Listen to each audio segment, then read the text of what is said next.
This is Annuity Straight Talk. Since 2008, your host, Brian Anderson, has helped clients nationwide navigate the complex market for annuities. With Brian's assistance, hundreds of clients have achieved a profitable and secure retirement. I would know, because Brian has answered many of my questions concerning annuities and retirement planning. So that you can benefit as well, let's get started. Here's Brian.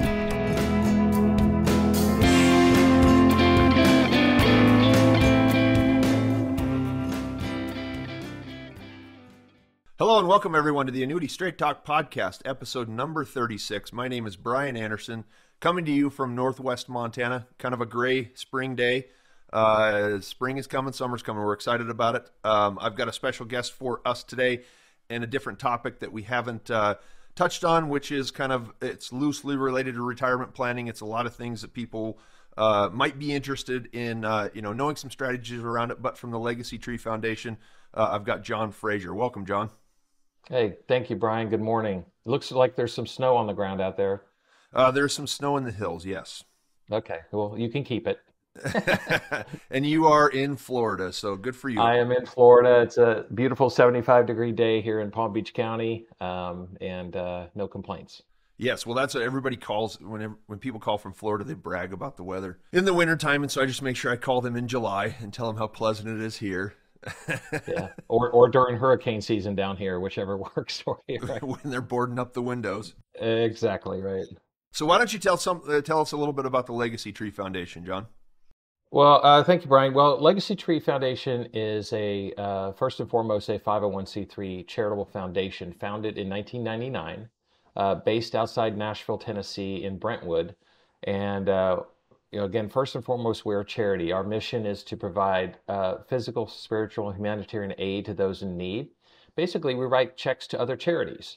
To do that, though, we don't do pancake breakfasts, we don't do golf tournaments because those can be a kind of a pain sometimes. But we work with financial professionals around the country to allow their clients to reposition assets with LegacyTree to get what I call the three-pronged milking stool. One is a charitable tax deduction to offset their adjusted gross income. They get income structured back to them over a certain number of years to help with legacy planning, beneficiaries, income for themselves, whatever they need it for. And thirdly, to put a small grant towards a charity or charities of their choice. So their church, local, animal shelter, Habitat for Humanity, whatever local or national charity they choose to use. So everybody benefits with this type of planning, and that's how I like to share with people what it's about. I think I appreciate you explaining that to us, and I think it's really interesting. Several points in my career, I've run into charitable remainder trusts and some of the planning that goes around things like that. When we were introduced to each other, I thought, hey, that's a great topic, because a lot of people, I said this right before we started, is a lot of people think about charity as in just giving money away, but there are certain tax advantages, tax benefits, and even some retirement planning that could go along with it. And why it's important for my audience is I've consistently talked about the 5 keys to retirement. We don't need to go over every single one of those right now, but the final one is legacy. And for people that want to leave a legacy, and a lot of times they leave it to their kids, someone in family, but I do have a lot of people, especially on annuity contracts and whatnot, that leave a significant portion to a charity. And if that's the end result and that's the ultimate goal, then maybe along the way you can receive some benefits and some additional retirement boost out of that. Does that sound about right? Yeah, that's absolutely right. And there's a lot of people who have annuities out there, especially, let's talk about that as an asset if you want to start with, that are not going to use it. They bought the annuity few years ago, several years ago, many years ago, and they were going to use that income for retirement. But now things have changed and they don't need it anymore. So they're going to leave that annuity to, a kid, offspring. I want to say child, but they're grown people at this point, to a beneficiary. They're always children. Yeah, exactly. Right. But what a lot of people don't understand is that when you leave an annuity, non-qualified annuity to a beneficiary, the gain on that annuity is taxable to that beneficiary if they lump sum it out. So what we do is we allow the owner of the annuity while they're still alive to transfer ownership of that annuity to LegacyTree. In return, they get the tax deduction, which they're going to get 1099 on that gain when they transfer it or surrender it anyway.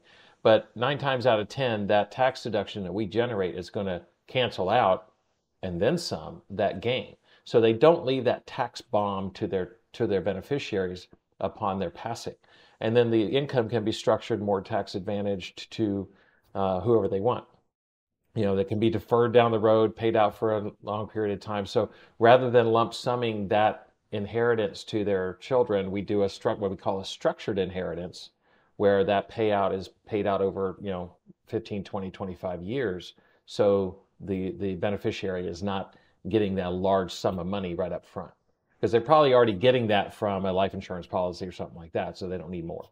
Okay, that does make sense, and that's one of your points. You have a series of videos out on YouTube, and I guess if it's okay, I'll probably just link those in the podcast description. If anybody wants more information, they can go look at each of those. They're quick videos. There's 4 or 5 of them, just 3 minutes a piece to describe the different strategies for doing this. So one of my questions was, just for everybody to understand what types of assets can be used with these strategies. Great question. The aforementioned non-qualified annuity, of course, real estate, not necessarily primary home, but second homes, rentals, things of that, land, commercial buildings. Real estate is as a big popular use or asset, I should say. Securities, so people looking to get out of the market and reduce their capital gain hit. They can transfer some stock to LegacyTree, and they get the capital gain reduction or elimination in some cases. And then cash, of course, is in there. And now, as of late last year, we're able to accept crypto. Oh, wow. Yeah, so people who trade crypto that want to, gift to charity or want to get some tax help and all that can reposition their cryptocurrency, Bitcoin, Ethereum, and about 60 others through an online portal that we have for that. The world is changing. A lot of Yes, people it ask me is. about crypto. We haven't done the crypto podcast yet, but I do have an expert. But he's hard to get online for a few minutes. He's too busy making money, probably, right? Yeah, right. He thinks he's not an expert, but I thought, hey, Anyway, that's beside the point. So again, this is going to be kind of like a refresh of something that you already touched on. But if you're giving, when someone gives one of these assets to the LegacyTree Foundation, what do they get in return? You kind of covered it with the annuity, but what? Again, this is talking about it goes above and beyond just giving something away. There are benefits to doing it as well. Right. Yeah. So we call it is a split interest transaction. Okay, you're getting a charitable plan giving contract from a charity, in this case LegacyTree. Okay, we don't give you an annuity. We don't give you any kind of an insurance product. We're a charity doing a charitable plan giving contract. With that said, we utilize IRS codes that are called a charitable bargain sale, which I know we're going to touch on shortly, and an installment contract. So what that is that we do a split interest, which means a portion of that asset is going back to you in income, back to the client income, and a portion of it is going to be the tax deduction. Okay, so those two numbers will always equal the amount of the asset, whatever the asset is. Okay, so a percentage goes to back in income, tax-free income, and a portion goes as a tax deduction. Okay, that makes sense. So it's just math. 1 and 1 equals 2, right? So yeah, exactly. So you brought up the charitable bargain sale.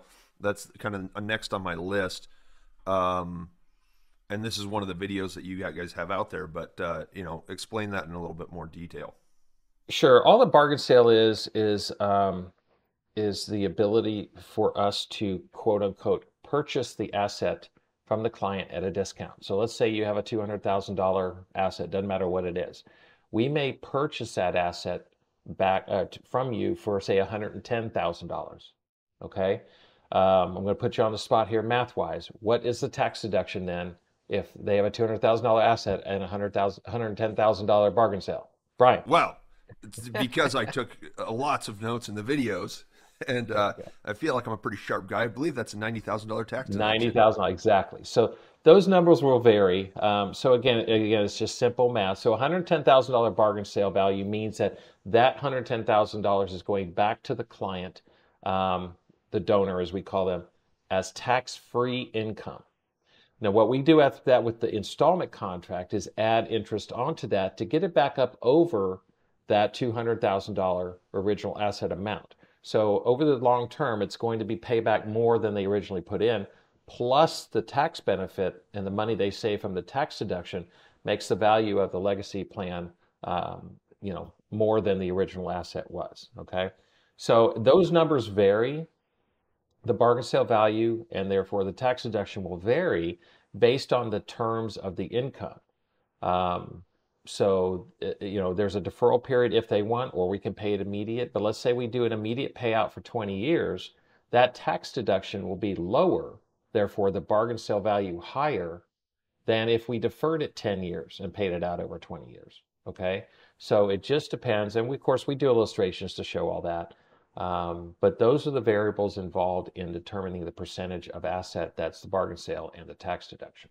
Right. Well, it does make sense, and I think I always try to think of specific uses for something like this, and and you can tell me because you've been doing it for a while, but it seems as though it's possible that someone might be motivated to do this because of another life event, for instance. If there's a large capital gain or something similar, they could do this to offset that capital gain. Yes. Is that fair? So, I just sold this property or whatever. I need something to offset the gain anyway. That's right. No, and even on top of that, Brian, that anybody with real estate or stock that has capital gain, also business owners who sell their businesses will also have capital gain as part of that windfall and the taxes they will owe from that. That's another audience that we work with quite often.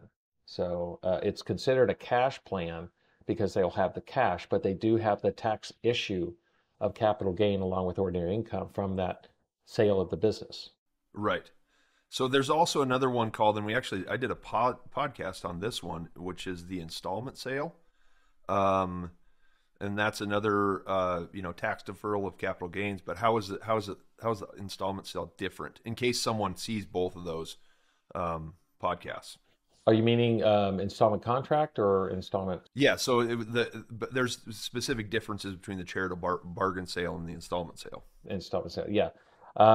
The installment sale is basically the income paid out, the schedule to pay out the income. Anybody who's got a mortgage knows that that's an installment contract, where you have a principal and interest on either side, and principal goes up and interest goes down as you continue to pay it. That's an IRS installment contract or installment sale, same thing.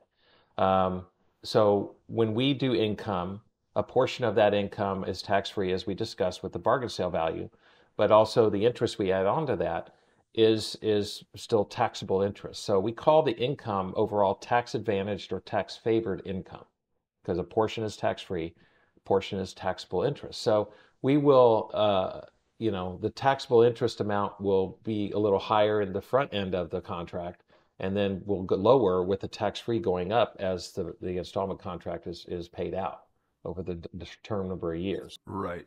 And it's the charitable element that changes it, correct? That's correct. Yes, that's correct. Yeah. Very, very simple and easy to understand, I think. So we already talked about the annuity transfer. Mm-hmm. We use that for the installment sale. And then real estate. Is there anything different that goes with real estate? Real estate's always fun. There's a couple of options for clients to utilize in this aspect, and I'm going to bring the cash part of it in as well. So if the client wants to sell the property on their own, or they already have a contract on it when they learn about us or whatever, they can still take the cash they get from the sale of the property and do that with us. The tax deduction they will get from LegacyTree will help offset their adjusted gross income, which all of their capital gain from that sale will still be a part of, right?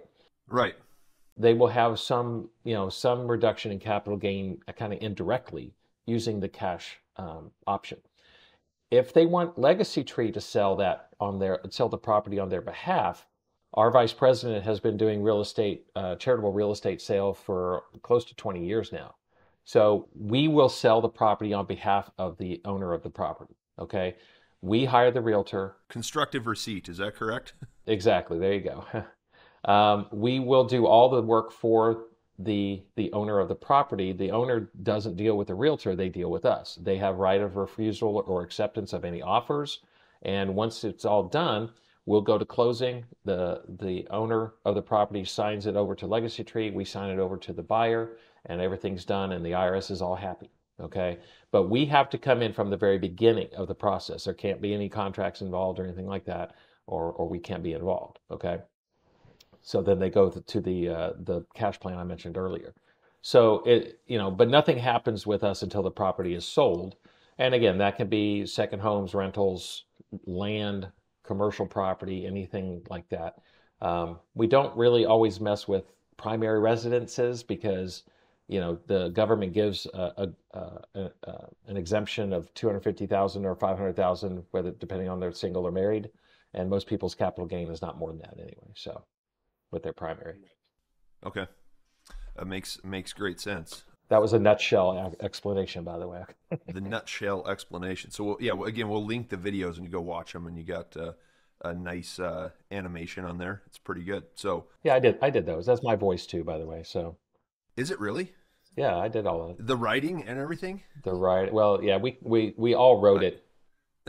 I'm joking. I used to Oh, always the handwriting. Yeah. The handwriting as they're talking, it's written out in perfect. Yeah. They're cute. Yeah. No, you did a good job on those. Thank you. What is your other ones? Your LEAF program. Can you explain that as well? Yeah. Let's talk about that. Yeah.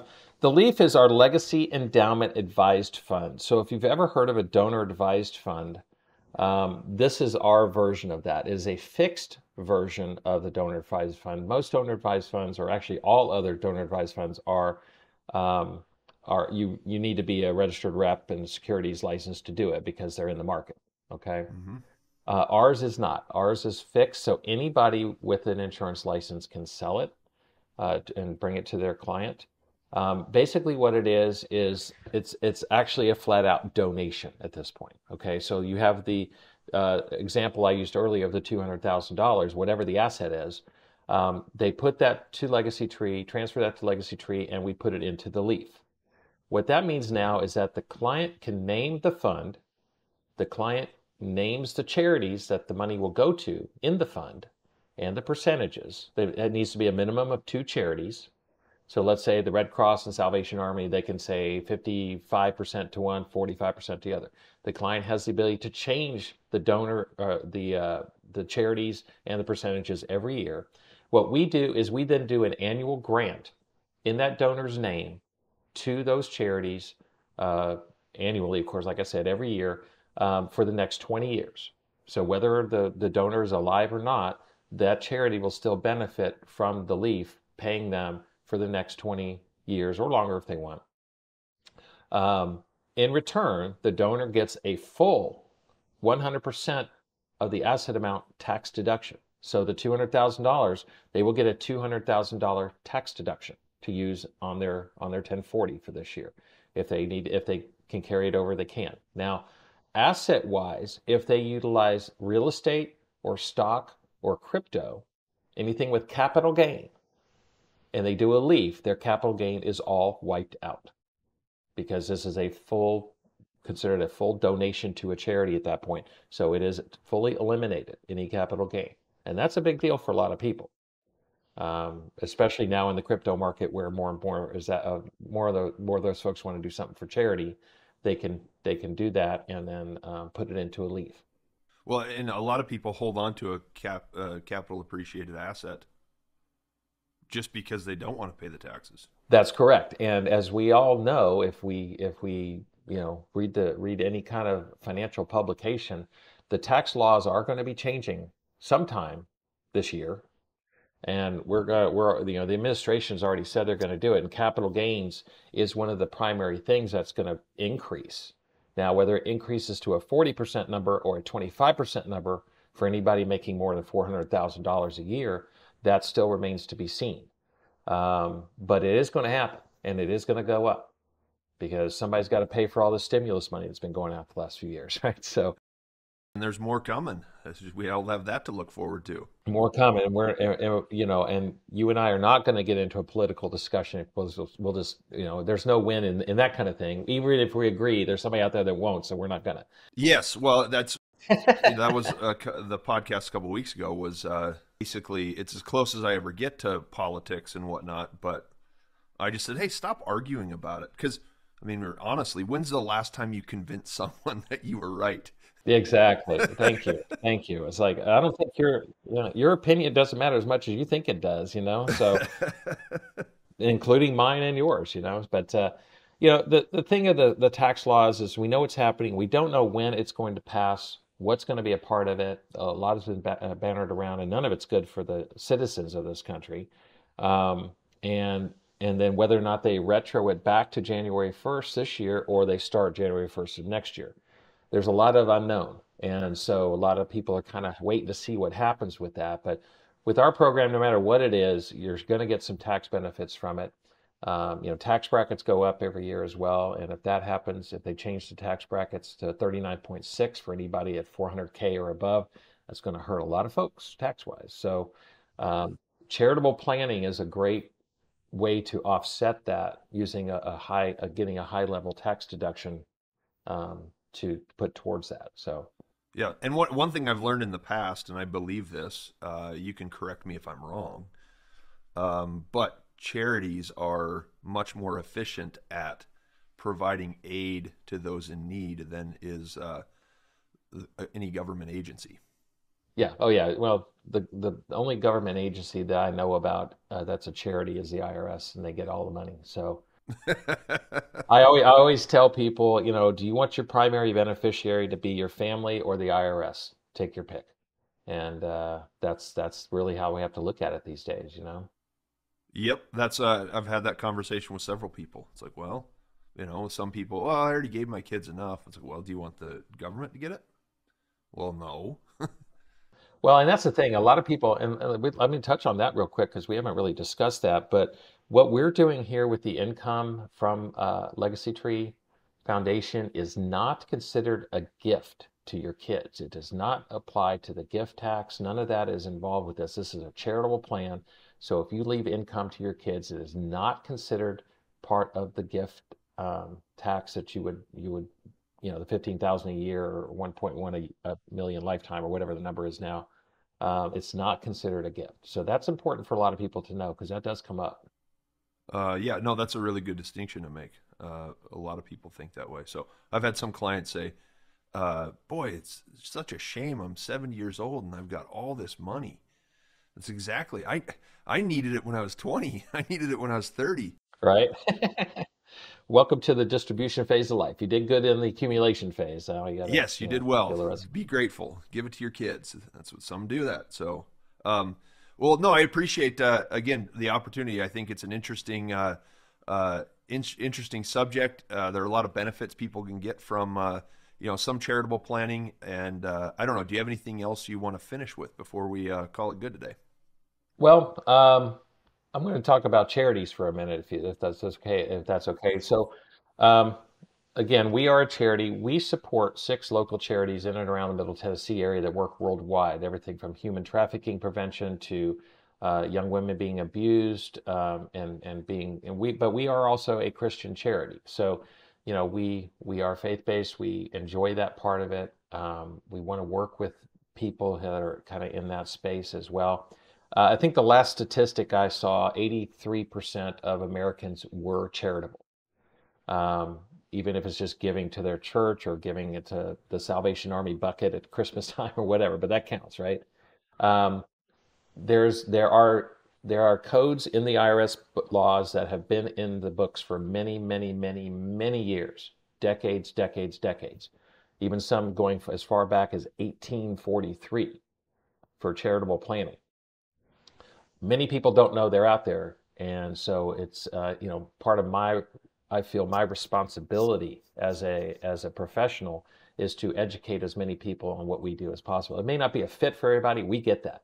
But it is important to know that there are laws out there that can benefit people in this country to lower their taxes and to give them the ability to gift money to charity without, as part of the plan. So if you've ever heard of a charitable remainder trust, which we talked about earlier, we work very similar to a CRT. Many people call this CRT Lite. The main difference is that we don't charge any fees whatsoever, ever, like a trust does. There's no attorneys to set it up. There's no annual maintenance fees or tax filing fees or any fees like that have to happen, because all of our stuff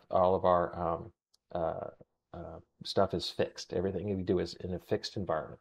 So it's important to understand that, and we're happy to have discussions with advisors or their clients, your clients that may have an interest in this strategy. No, that's a good. I'm glad I was supposed to ask that question and I forgot. What fees are there? No fees. I like no fees. Nada. So. No, that's very good. Lots of different ways it could be used, I guess, right? Yes, absolutely. Absolutely. There's a lot of one-offs too. I heard actually yesterday, I just was watching something and I heard someone say the U.S. is the most charitable country in the world.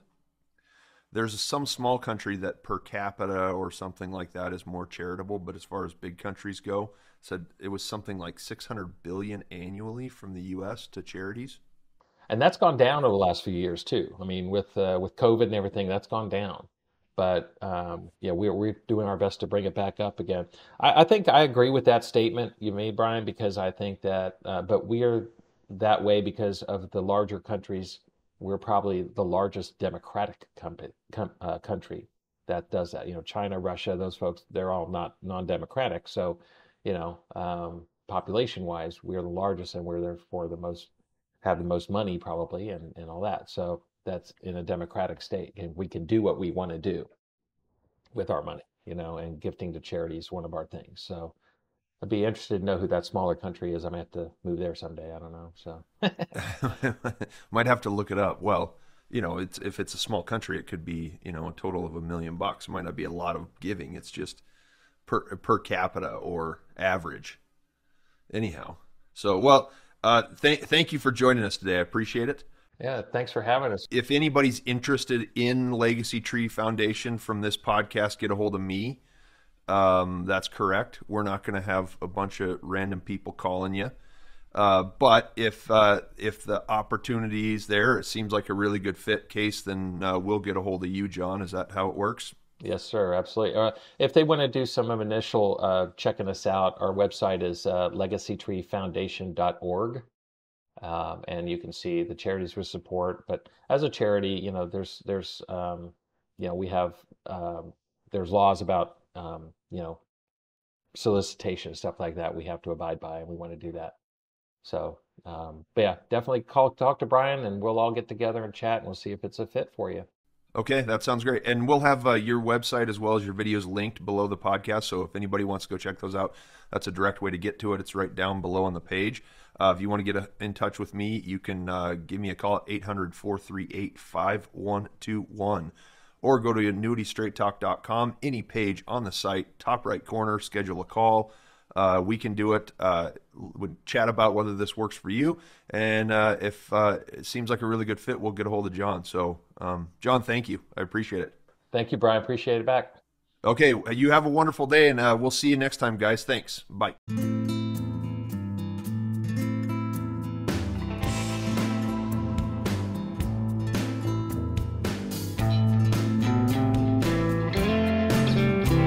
You have been listening to Annuity Straight Talk. The preceding information is for informational and educational purposes only and does not represent tax, legal, or investment advice. The views expressed by guests on this program are their own and do not necessarily reflect the views of Annuity Straight Talk or its partners. No information presented today should be acted upon without meeting with a qualified and licensed professional. It is important that you read all insurance contract disclosures carefully before making a purchase decision. Guarantees are based on the financial strength and claims paying ability of the insurance company.